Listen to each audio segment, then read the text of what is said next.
J'espère que vous allez bien, j'espère que vous vous portez bien. Le 13 janvier 2025, nous avons publié toute une enquête, une émission, un grand podcast de plus de 30 minutes dans lequel nous vous avons fait part des conclusions ou des résultats des résultats auxquels nous avons abouti lors d'une enquête que nous avons menée sur le nouveau prestataire qui a été choisi, qui a été désigné pour gérer les demandes de visa pour la France en Algérie. L'émission s'intitulait Bye Bye TLS et VFS Global, qui étaient les deux opérateurs les plus connus qui dominaient le marché algérien, qui dominaient le marché de l'externalisation de la gestion des demandes de visa en Algérie depuis pratiquement 2012-2011. Et place à Capago. Capago International, c'est le nouvel opérateur qui a été choisi par les autorités françaises pour gérer donc les centres de visa, les centres de demande de visa pour la France en Algérie. Les visas Schengen pour la France en Algérie. C'était le 13 janvier 2025, une enquête durant laquelle on est revenu en haut et en large on vous a expliqué qu'à partir du 7 avril 2025, donc juste après le Ramadan, le Capago International est le nouvel opérateur qui sera chargé de la gestion des demandes de visa en Algérie. Donc il y aura 4 nouveaux centres de demande de visa pour les demandeurs algériens qui veulent obtenir le visa Schengen pour la France. Il y aura donc un centre à Alger, Oran, Constantine et Annaba. 4 centres de visa, alors que c'était auparavant 3 centres de visa à travers Annaba, à Oran et à Alger. Et comme l'Algérie est le 4e plus gros demandeur de visa Schengen pour la France, cette installation de Capago International à la place de VFS Global qui détenait le marché jusque-là, et auparavant c'était TLS Contact, donc avait suscité des interrogations et une certaine controverse. Alors, avant de revenir à ce que nous avons découvert au cours de notre enquête, je tiens juste à vous lire un communiqué le 21 janvier 2025, donc une semaine après notre enquête et nos révélations. Capago International a fait un communiqué dans lequel il affirme ou il confirme qu'il sera le prestataire unique pour la collecte des dossiers de demande de visa pour la France en Algérie. Ça a été publié le 21 janvier 2025. Capago, prestataire unique pour la collecte des dossiers de demande de visa pour la France en Algérie.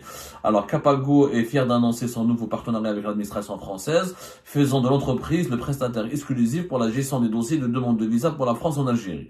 Dès le 15 mars 2025, les demandeurs de visa pour la France pourront réserver leur rendez-vous sur le site interne de Capago à partir du 8 avril 2025, comme nous l'avons annoncé. C'était à partir du 7 avril 2025. La date que nous avons donnée le 7 avril. Capago confirme qu'il s'agit du 8 avril et non pas du 7 avril. Les demandeurs algériens de visa Schengen pour la France pourront se rendre dans l'un des nouveaux centres Capago pour déposer leur dossier. Voilà. Donc Capago confirme aussi qu'il y aura donc 4 centres, Alger, Annaba, Oran et Constantine. Un nouveau centre sera pour la première fois disponible. Ce partenariat marque une nouvelle étape dans la gestion des dossiers de visa en France, offrant une expérience moderne, fluide et sécurisée, avec des services simplifiés à chaque étape du processus. Et voilà, le directeur général de Capago International, c'est un certain monsieur Laurent Mallet. Il a déclaré dans ce communiqué: nous comprenons l'importance des démarches de visa pour la France en Algérie, qu'il s'agisse par exemple de voyages d'affaires, d'études ou de visites familiales. Notre mission est de rendre ces démarches plus simples et accessibles grâce à des solutions innovantes et un service client de qualité. Donc il confirme, monsieur Laurent Mallet, que la nouvelle stratégie que Capago International remplace VFS et TLS officiellement et définitivement en Algérie, que c'est Capago International qui s'occupera totalement de la gestion des demandes de visa Schengen pour la France en Algérie, et qu'il y aura des nouveaux centres qui seront modernes, qui seront qualitatifs et qui seront à meilleur accueil. Donc il promet des prestations plus modernes et plus adaptées. Au cours de notre précédente enquête, le 14 janvier, qui a été diffusé le 14 janvier 13 janvier, elle a été diffusée le 13 janvier 2025. Nous avions expliqué qu'il y avait une controverse autour de l'attribution de Capago, parce que Capago est une petite société par rapport à TLS Contact, qui est une société française rachetée par les Chinois, et VFS Global, qui est un géant mondial, mais détenu par les Indiens, qui avait une petite controverse. Cette controverse n'a pas cessé de grossir et de prendre de l'ampleur, puisque personne n'avait compris pourquoi Capago International comment Capago International a pu remplacer rapidement ou facilement VFS et TLS qui détenaient le marché ou qui travaillaient ou qui avaient une certaine emprise, voire un monopole sur le marché algérien depuis plus de 10 ans. Donc comment deux géants ont été écartés ou mis à l'écart ou éjectés facilement avec un petit opérateur. C'est vrai que le Capago International, encore une fois, par rapport à VFS Global ou comment il s'appelle TLS, c'est une petite société, même si alors Capago sont déjà présents dans plusieurs marchés, en Afrique du Sud, Koweït, Qatar, Azerbaïdjan, Malte, Niger, Burkina Faso, Tchad et la Guinée. Voilà les pays où déjà Capago gère déjà pour le compte de la France et d'autres pays européens l'externalisation de la gestion des dossiers de demande de visa Schengen. Ceci dit, comme nous l'avons confirmé au cours de notre enquête, notre dernière enquête, c'est vrai que c'est pas un opérateur vraiment مش كبار يعني la taille تاعهم Capago راهم مش كبار صراحة. On en a donné des chiffres la dernière fois, je vais vous les redonner aujourd'hui. C'est par rapport à la VLS ou la TLS Contact, c'est des petites sociétés. C'est des petites sociétés. Enfin, c'est une petite société. Capago International, c'est une petite société. Par exemple, le VFS Global sont présents dans 153 pays, avec 3400 centres et un chiffre d'affaires annuel dépassant les 3 milliards d'euros. TLS Contact sont présents dans 91 pays avec un chiffre d'affaires qui atteint en 2023 les 10 millions, presque 10 millions d'euros. Donc, Capago International, c'est un petit acteur par rapport à ces deux géants. Mais il s'est frayé de la place. Et ce qui a suscité la controverse, c'est le montage à travers lequel il a été réalisé, le montage à travers lequel Capago International s'est introduit dans le marché algérien. Alors, comme nous l'avons dit le 13 janvier dernier, ce n'est pas l'Algérie, n'a aucun regard, n'a aucune autorité dans l'attribution de ce marché de la gestion des demandes de visa Schengen pour la France en Algérie. C'est le Quai d'Orsay, ce sont les autorités françaises. Je dis bien, ce sont les autorités françaises. Nous l'avons expliqué. C'est le Quai d'Orsay qui a décidé d'attribuer ce marché à Capago International à la suite d'un appel d'offres. Donc, comment et pourquoi le Quai d'Orsay a choisi Capago International, ça relève, il faudrait que les autorités françaises elles-mêmes fournissent des explications, mais d'après les sources françaises que nous avons interrogées, on nous a dit que la France, le Quai d'Orsay, a voulu choisir une société purement française, une petite société certes, mais elle est purement française avec des capitaux 100% français pour pouvoir gérer ce dossier délicat qui engage la souveraineté de l'État français. Et c'est un dossier qui relève de la fonction régalienne de l'État français qui est la délivrance ou la gestion des demandes de visa pour la France. Bon. En Algérie, on a expliqué la dernière fois que Capago International va avoir une filiale 100% algérienne détenue par Capago, la maison mère.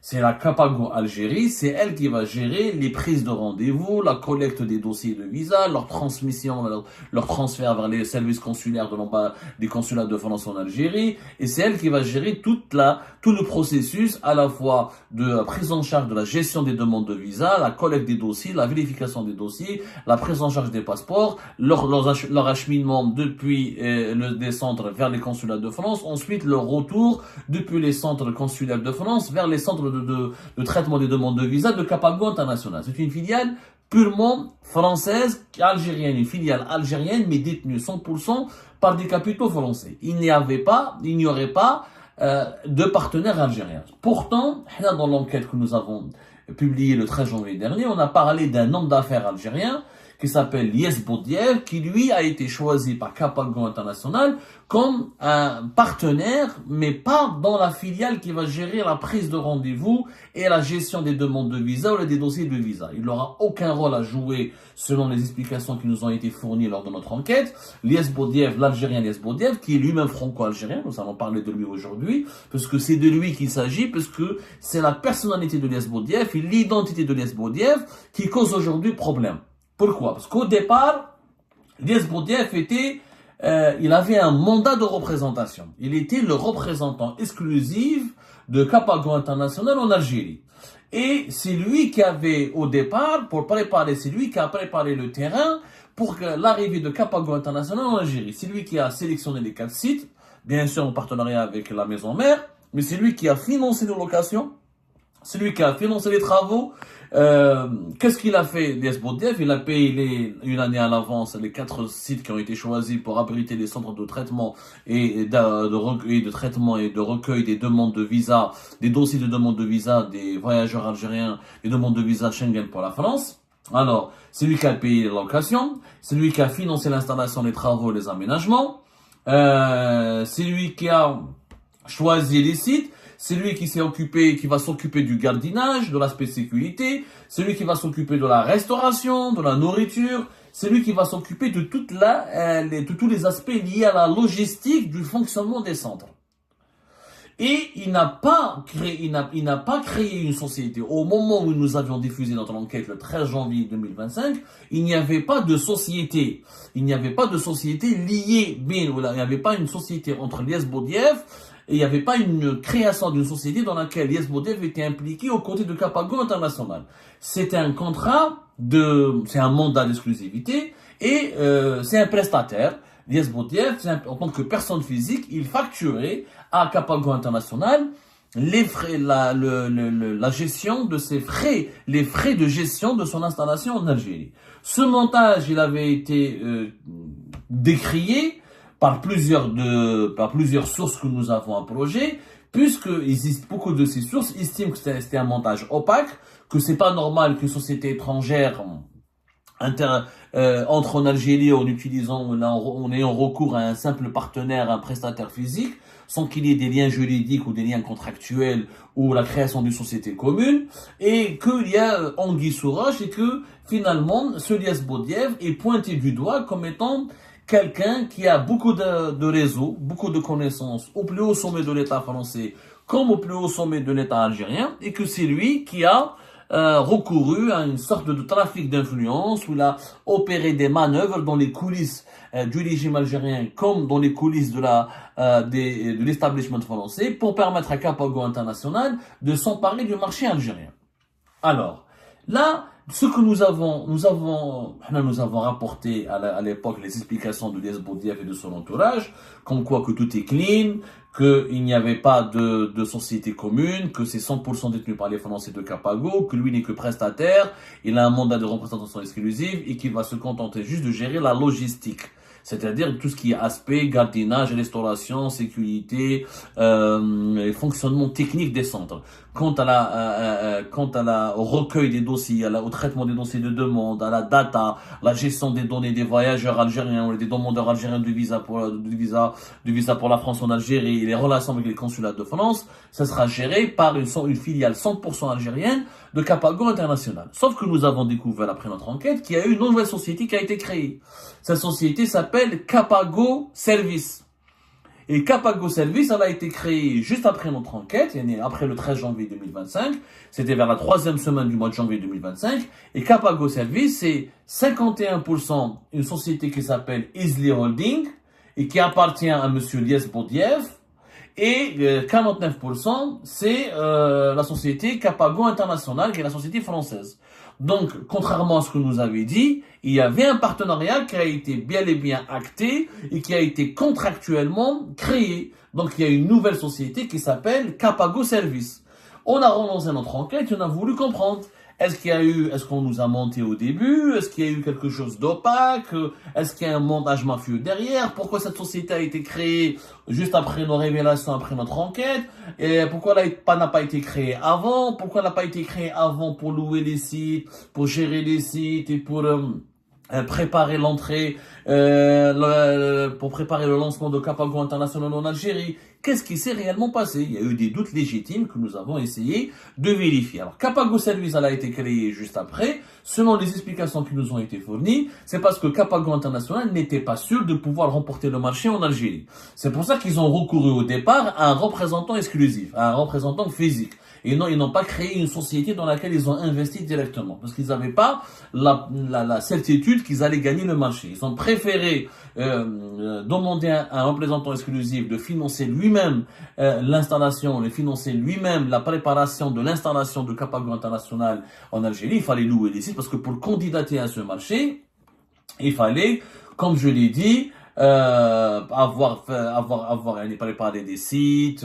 montrer qu'on a la capacité. Il fallait que les Capago International montrent au Quai d'Orsay, au ministère français des Affaires étrangères, il fallait lui montrer qu'elle a la capacité opérationnelle et logistique, qu'elle dispose des centres, qu'elle dispose de la ressource humaine et de la capacité financière et technique pour gérer les demandes de visa Schengen en Algérie. Donc c'est pour ça que la société n'a pas été créée. Mais comme il y a eu ensuite une controverse et beaucoup de spéculations sur la relation entre l'homme d'affaires algérien Elias Boudiaf et Capago International, les deux parties ont décidé, soi-disant, ou selon leur version, d'assainir la situation et de clarifier la situation en créant une société commune qui s'appellera Capago Service, qui ne s'occupera pas, encore une fois, de la prise de rendez-vous, de la gestion des prises de rendez-vous, des traitements de dossiers, de la collecte des dossiers, de leur transfert vers les services de consulaires de France, ou de la gestion de la prise en charge des passeports des demandeurs algériens.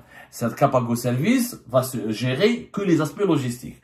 La gestion matérielle et technique, des moyens matériels et techniques qui sont nécessaires au fonctionnement des 4 centres de traitement des demandes de visa Schengen pour la France en Algérie. Maintenant, ceci dit, il faut reconnaître, il faut écouter toutes les versions. Quand on fait une enquête, il faut écouter tout le monde, il faut parler à tout le monde. Les sources, les détracteurs du projet Capago International en Algérie, ils dénoncent ce qu'ils appellent eux une manipulation d'un système opaque. Pourquoi? D'abord, ils s'interrogent, ils estiment que la personnalité de Elias Boudiaf, elle est sulfureuse et que c'est lui qui leur a permis à Capago International de remporter ce marché en Algérie parce qu'il a des connexions très importantes au sein du régime algérien. Il aurait des amitiés. Il faut savoir que Elias Boudiaf est effectivement un entrepreneur qui a un parcours atypique et qui peut susciter à la fois autant l'admiration que des doutes ou là des critiques, ou en tout cas il ne laisse pas indifférent. Pourquoi? Elias Boudiaf, il est jeune, il a plus exactement 50 ans. Il est né en 1974. Il est né le 19 juin 1974. C'est un franco-algérien. Il est issu d'une famille riche de Plouéra. D'ailleurs, la richesse de sa famille elle-même serait peut-être à l'origine de sa réussite, puisqu'officiellement, Elias Boudiaf, il est devenu connu à partir de, on va dire, 2015. En 2015, il y avait un scandale international, si vous vous rappelez, c'est le Swiss Leaks, ou la Swiss Leaks. Ce qu'on avait appelé le Swiss HSBC ou le Swiss Leaks. Swiss Leaks, ce sont des révélations mondiales. C'est le Swiss Leaks, c'est le nom qui a été donné à des révélations qui ont été faites par plusieurs médias internationaux en février 2015 à un système international de fraude fiscale et de blanchiment d'argent qui aurait été mis en place par la filiale suisse de la banque britannique HSBC. À l'époque, il y avait des révélations, le listing des personnes, des personnalités internationales, de toutes les personnes, il y avait plus de 100 000 clients et de 20 000 sociétés offshore qui auraient caché qui auraient fait transiter depuis la Suisse l'équivalent de plus de 180 milliards d'euros pour les dissimuler aux systèmes fiscaux de leur pays d'origine, et c'est de l'argent qui concernerait plutôt des opérations de corruption, de blanchiment d'argent ou d'enrichissement illicite. Parmi les personnalités algériennes qui ont été citées dans le fichier du HSBC, de la HSBC, de la filiale suisse de la banque britannique HSBC, il y avait un certain Elias Boudiaf. Mais le nom exact, c'était Elias Belkacem Boudiaf. Elias Belkacem Boudiaf, c'est un Algérien qui est cité dans les fichiers de 2015 comme quelqu'un qui a caché de l'argent ou là, qui avait des comptes dans un compte HSBC en Suisse et qui aurait caché de l'argent en Suisse. On ne sait pas d'où est-ce que cet argent est. En tout cas, son nom a été cité parmi les clients et parmi les dépositaires de comptes cachés gérés par la HSBC Genève. Donc, il figurait, mais le nom exact, c'était Elias Belkacem Boudiaf. Quand nous avons demandé, d'après les sources et d'après l'enquête que nous avons menée auprès de certaines sources, on a trouvé qu'il y a toujours des comptes bancaires en Suisse au nom de Lies Belkacem Boudiaf. Que depuis la révélation de HSBC sur le SwissLeaks, sur le scandale international de SwissLeaks, il y a toujours de l'argent en Suisse qui appartiendrait à un certain Lies Boudiaf. Alors nous avons découvert à la suite après avoir contacté plusieurs sources assez fiables, qu'il y avait un compte en devise à la Société Générale Suisse, ce compte a été créé à la suite d'une recommandation de SGA Banque Privée, et qu'il y a toujours de l'argent appartenant à un certain Lies Boudiaf en Suisse, après HSBC. Maintenant, c'est un compte, c'est de l'argent qui est caché dans une filiale suisse de la Société Générale. Quand nous avons posé dans la question à l'entourage et à M. Lies Boudiaf et à son entourage et à ses collaborateurs, ils ont nié. Ils ont nié totalement en nous affirmant qu'il y avait une homonymie, que le fameux Lies Belkacem Boudiaf ne serait pas le Lies Boudiaf qui est aujourd'hui l'homme d'affaires franco-algérien et le partenaire de Capago International. Ils ont nié toute relation. Lies Boudiaf et ses collaborateurs ont nié l'existence de tout acte, de tout compte bancaire en devise en Suisse. Comme Lies Boudiaf il est basé en Algérie, normalement, ses activités économiques et financières sont déclarées auprès du fisc algérien et que sa fortune qu'il gagne en Algérie, il n'a pas la loi algérienne, elle est très claire là-dessus. La réglementation concernant la gestion des flux en devises, la réglementation d'échange et la réglementation de la Banque d'Algérie, on l'a dit 1000 fois à Algérie Part, elle interdit catégoriquement aux Algériens résidant en Algérie, même s'ils ont une nationalité étrangère, on a une deuxième nationalité, mais s'ils sont résidents en Algérie, il est catégoriquement, il aurait catégoriquement interdit de détenir des comptes en devises à l'étranger ou des biens immobiliers à l'étranger sans l'autorisation de la Banque d'Algérie, et la Banque d'Algérie n'autorise pas les transferts de devises parce que quand tu gagnes ton argent en dinars, tu es censé garder ta fortune en Algérie. En Algérie, la loi empêche un fortuné algérien d'exporter une partie de sa fortune ou de financer la constitution d'un patrimoine financier immobilier à l'étranger depuis sa fortune, avec sa fortune algérienne. C'est interdit. Donc, l'entourage de Lies Boudiaf et Lies Boudiaf lui-même, il nie, non, il s'appelle pas Lies Belkacem Boudiaf. Lui, il dit qu'il s'appelle Lies Boudiaf. Ça n'a rien à voir avec Lies Belkacem Boudiaf. Lies Boudiaf, depuis HSBC, il est devenu, c'est vrai que depuis 2015, il est devenu un personnage intriguant. Il est né en Algérie, mais il a la nationalité française aussi, parce qu'il a étudié en France, il a vécu en France pendant 12 ans. Et au départ, il a travaillé dans une société pétrolière spécialisée dans les hydrocarbures qui était portugaise, ça s'appelait Partex. Il était le directeur général de Partex Algéria. Cette société portugaise, elle était associée à Total et à Sonatrach en 2010 dans le projet Darnet, dans le sud du pays. Et elle était associée avec les Espagnols de Repsol et de Sonatrach dans un autre projet d'exploitation des hydrocarbures. Et effectivement, il était le directeur général de Partex. Partex, une société portugaise, elle était portugaise jusqu'à 2019, puisqu'elle a été vendue à des Thaïlandais, à une grande société thaïlandaise qui s'appelle PTT Exploration and Production. C'est une société nationale c'est la Sonatrach de la Thaïlande. Mais elle a toujours été portugaise. Il a fait l'essentiel de sa carrière dans cette société portugaise. Ensuite, il rentre en Algérie et c'est à partir de 2016 qu'il se lance lui-même dans les affaires, où il crée un groupe qui s'appelle le groupe Islay Holding. Il a toujours été très discret dans Lies Boudiaf. C'est pas les Haddad ou la Reda Koninef ou Tahkout. C'est un homme très discret, mais dans les activités suscite beaucoup d'interrogations auprès de beaucoup de personnes. Le business le plus important de Lies Boudiaf, à travers son groupe Islay Holding, c'était la société pharmaceutique Epson, qui est un groupe pharmaceutique français.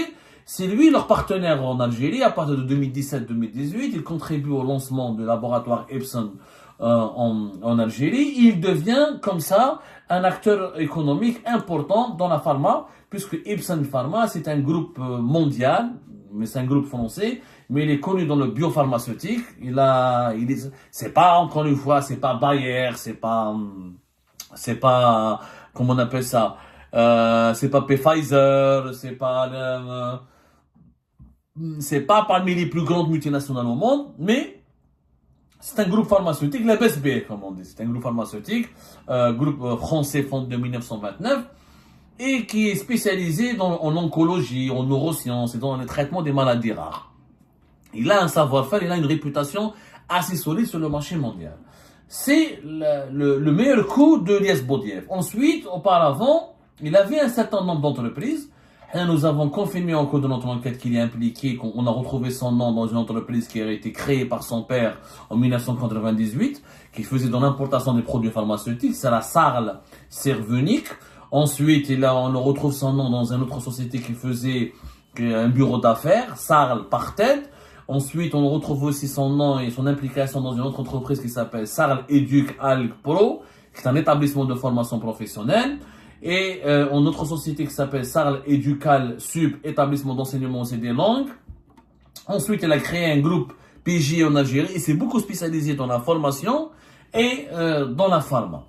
Sauf que, il se trouve que beaucoup de sources soupçonnent Lies Boudiaf d'être juste le prête-nom d'un autre milliardaire dont nous avons déjà parlé qui est le fils du défunt général-major Boustaila, l'ancien patron de la gendarmerie algérienne, Ahmed Boustaila. Il s'agit de Mohamed Lamine Boustaila. Il se trouve que Lies Boudiaf et Mohamed Lamine Boustaila se connaissent.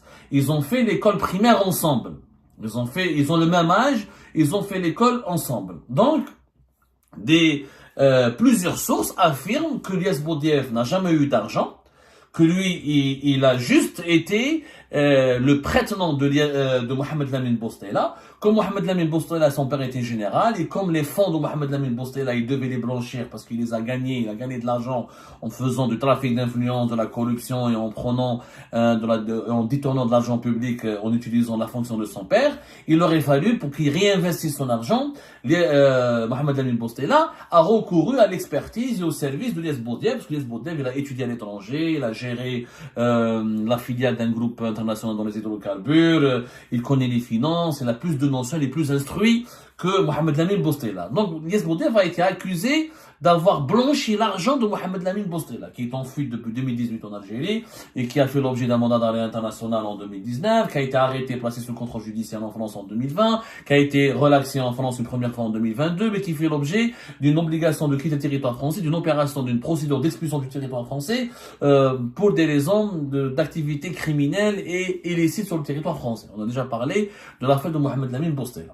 Quand on s'est approché de Lies Boudiaf et de son entourage et de ses collaborateurs pour leur poser des questions, est-ce que l'argent de Lies Boudiaf, est-ce que c'est vraiment, c'est l'argent finalement, c'est juste une sorte de machine à laver de l'argent de Mohamed Lamine Boustaila. Là aussi, on nous a démonté catégoriquement toute relation avec Mohamed Lamine Boustaila. Lies Boudiaf affirme que, certes, il a connu Mohamed Lamine Boustaila dans son école primaire, qu'ils ont étudié ensemble, mais qu'il n'a jamais fait affaire avec lui, qu'il n'a jamais pris son argent, qu'il n'a jamais utilisé son argent. Là aussi, nous avons un démenti catégorique de la part de Lies Boudiaf et de ses collaborateurs. Maintenant, d'où vient l'argent qu'utilise Lies Boudiaf? Avec quoi Lies Boudiaf, on lui a posé la question, monsieur Lies Boudiaf, avec quoi vous avez financé toutes vos entreprises? De les écoles de formation, l'installation de laboratoires Epson en Algérie, avec quoi? Parce que vous nous dites qu'en Suisse, c'est pas votre argent, c'est un homonyme, et je m'appelle pas Lies Belkacem Boudiaf, moi je m'appelle Lies Boudiaf. D'où vient cet argent avec lequel vous avez financé toutes ces activités économiques, entre notamment 2015-2016 jusqu'à aujourd'hui 2025. Ça fait quand même 10 ans de travail, 10 ans d'activité économique qui ont permis à Lies Boudiaf de devenir aujourd'hui le partenaire exclusif de Capago International et du premier prestataire de gestion des demandes de visa Schengen pour la France en Algérie. Lies Boudiaf nous a répondu, lui et son nom de ses collaborateurs, ils nous ont répondu que les fonds qui ont été utilisés pour financer ces activités viennent d'un héritage familial.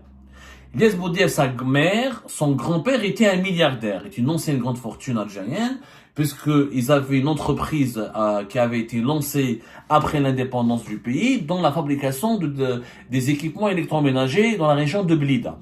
Et le père de la mère, le grand-père de Lies Boudiaf, avait énormément de fonciers, de terres et de biens immobiliers, notamment des vastes terres et de vastes assiettes foncières dans la wilaya de Buera. Et que, à la mort du grand-père de Ilyas Boudiaf, il leur a laissé un héritage imposant et important. D'ailleurs, la société familiale qui appartenait au grand-père de Ilyas Boudiaf, elle avait été rachetée par Brab en 2009.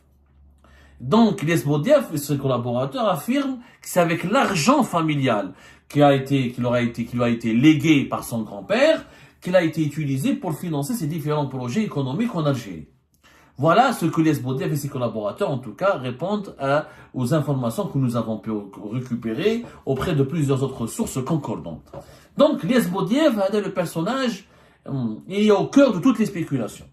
Il est vraiment au cœur de toutes les spéculations. Il faut savoir qu'effectivement, il a des connaissances impressionnantes. Il connaît personnellement Emmanuel Macron.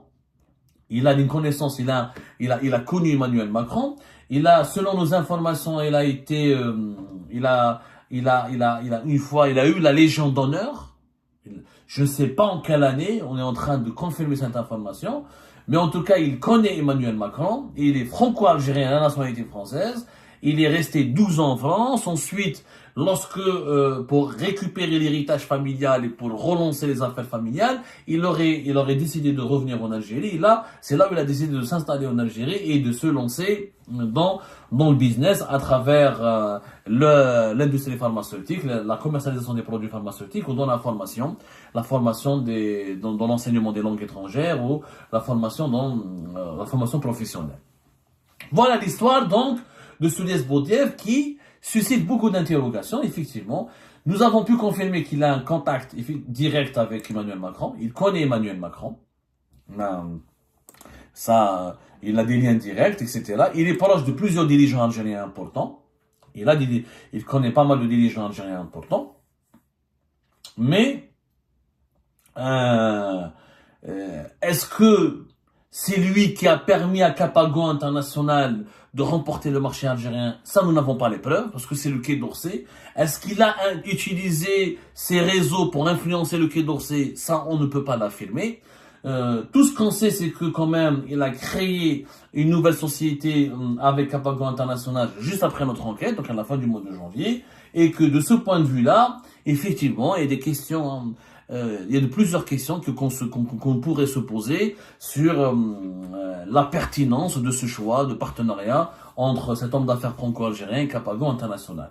En tout cas, du côté de Ilyas Boudiaf, on nous assure que tout est légal, que tout a été fait dans la transparence. Les collaborateurs de Ilyas Boudiaf, au contraire, ils dénoncent une cabale, une campagne d'acharnement à les entendre. Comme Ilyas Boudiaf c'était pas évident de dégager deux grands géants mondiaux qui sont TLS Contact et VFS Global, et que il y a de la concurrence, les concurrents de Capago International seraient à l'origine peut-être de plusieurs tentatives il parle de manœuvres de déstabilisation, parce que on n'a pas supporté qu'un homme d'affaires de 50 ans puisse s'associer avec une jeune société qui s'appelle Capago International pour prendre en charge un marché aussi stratégique qui est celui de la gestion des demandes de visa Schengen pour la France en Algérie. Il y a des enjeux politiques, il y a des enjeux diplomatiques, et visiblement Ilyas Boudiaf aurait dérangé, selon ses partisans, selon ses collaborateurs. Ilyas Boudiaf dérange parce qu'il a réussi à introduire Capago International en Algérie. Il a réussi peut-être, et Capago International et Ilyas Boudiaf auraient réussi à déloger des géants mondiaux dans ce secteur. Est-ce qu'il s'agit de règlement de compte? Je ne sais pas. Je ne peux pas l'affirmer. Nous, notre objectif est de raconter la vérité. Rien que la vérité. Algérie n'appartient à aucun clan. Nous sommes les acteurs d'aucun clan. Nous voulons juste et uniquement défendre l'intérêt général dans notre pays et comprendre comment ce marché des visas, ce marché de l'attribution ou ce marché de l'externalisation de la gestion des demandes de visa pour la France en Algérie, comment il sera géré? Est-ce qu'il sera géré de façon professionnelle et de façon rigoureuse? C'est très tôt pour le dire. On ne peut rien affirmer pour le moment, on ne peut pas apporter de jugement. On attendra début le 7 ou le 8 avril prochain pour savoir si Capago International va marquer une rupture, s'il n'y aura pas un trafic au niveau de la prise des rendez-vous, s'il n'y aura pas de vente au niveau des rendez-vous, pour les dépôts de demande de visa. Est-ce que les voyageurs algériens seront bien traités? Est-ce qu'ils seront bien accueillis? Est-ce que les nouveaux centres de traitement, de demande des visas pour la France, est-ce qu'ils seront modernes? Est-ce qu'ils sont propres?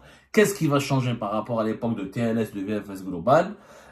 Et pour répondre à cette question, je pense qu'il est préférable d'attendre le 7 avril pour voir de nos propres yeux les réalisations concrètes de cette nouvelle attribution ou de l'installation en Algérie de Capago International et de l'attribution dont il avait bénéficié pour gérer toutes les demandes de visa pour la France en Algérie.